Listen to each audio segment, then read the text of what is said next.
سبيلا صدق الله العظيم.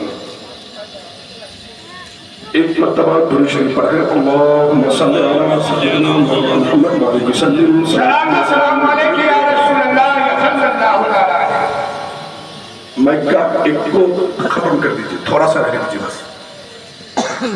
الحمدللہ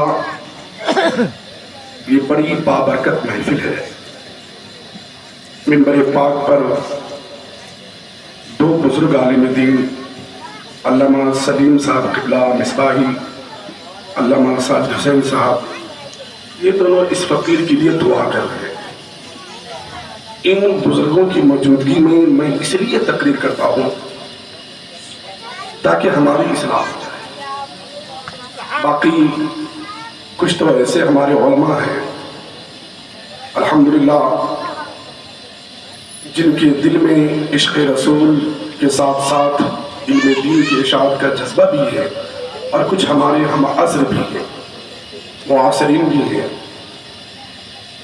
تو یہ سارے علماء کرام بڑے باادب ہیں, بڑے قابل احترام ہیں, اور ان کا اتنی دیر تک بیٹھنا منبر پاک پر یہ بہت بڑی بات ہے.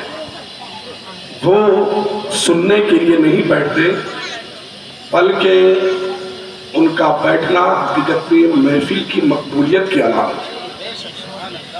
ورنہ ان کو تو سب کچھ معلوم ہے, مطالعہ کیے ہوئے الحمدللہ. کچھ لوگ سناتے ہیں اور کچھ لوگ دعا دیتے ہیں تاکہ یہ جو کچھ بول رہا ہے وہ قبول ہو جائے.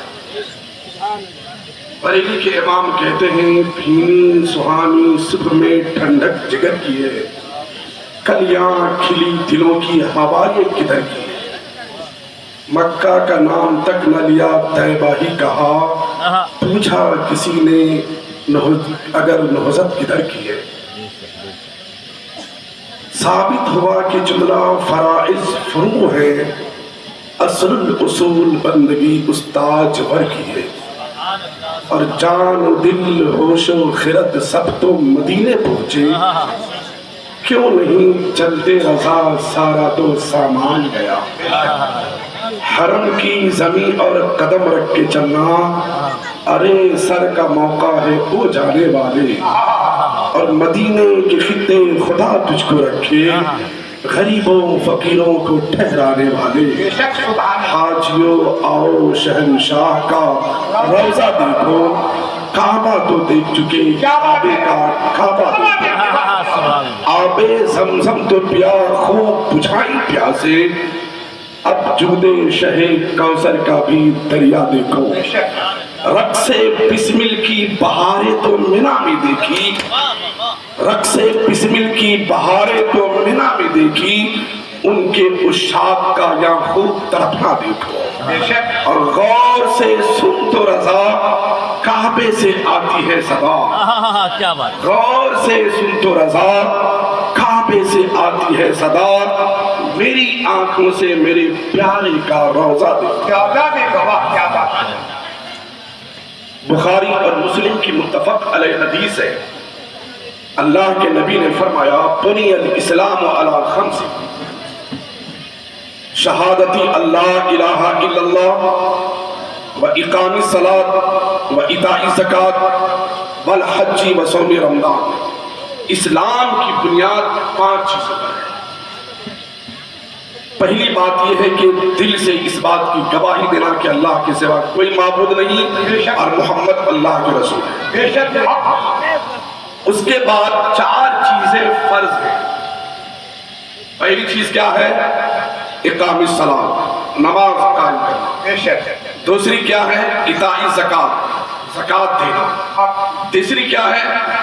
والحج من استطاع الیہ سبیلا, جو صاحب استطاعت ہے اس پر حج فرض ہے. اور آخری چیز ہے صوم رمضان, رمضان کا روزہ ہے. تو 4 عبادات مسلمانوں پر فرض ہیں. ان میں سے 2 عبادتیں ایسی ہیں جو صرف بدنی یعنی بدن سے انجام دیتے ہیں, نماز اور روزہ.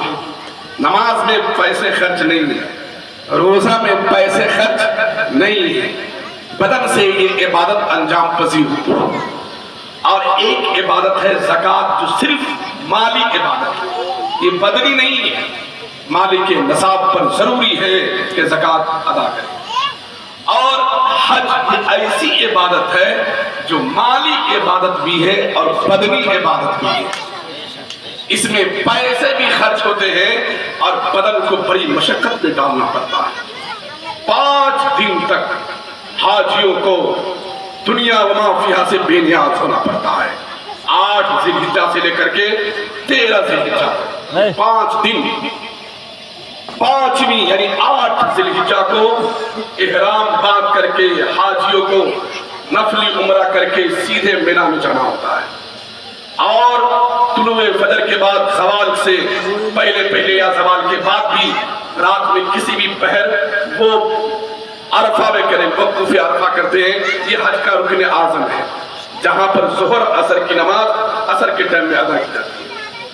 اور پھر رات میں وہاں سے نکلتے ہیں مزدلفہ کے لیے مغرب کے بعد، جہاں عشاء اور مغرب عشاء کے ٹائم میں پڑھتے ہیں. پھر اس کے بعد مزدلفہ سے مینا کو جاتے ہیں، جمرات کو کنکریاں مارتے ہیں. 3 دن جمرات کو کنکریاں مارنا پڑتا ہے. حاجی کو اس درمیان کتنی تکلیف ہوتی ہے جو وہی جانتا ہے جو اس راہ سے گزرا ہے. حاجی ولی محمد صاحب بڑے قابل عزت قابل فخر ہے کہ وہ اس دیار میں جا رہے ہیں، وہاں جا رہے ہیں جہاں سے جنت کا پروانہ ملتا ہے، بخشش کا پروانہ ملتا ہے. امام دارقطنی اپنے سنن میں حدیث نقل کرتے ہیں، من زار قبری وجبت لہ شفاعتی، جس نے میری قبر کی زیارت کی اس شخص کی شفاعت مجھ پر واجب ہے. یعنی میں اس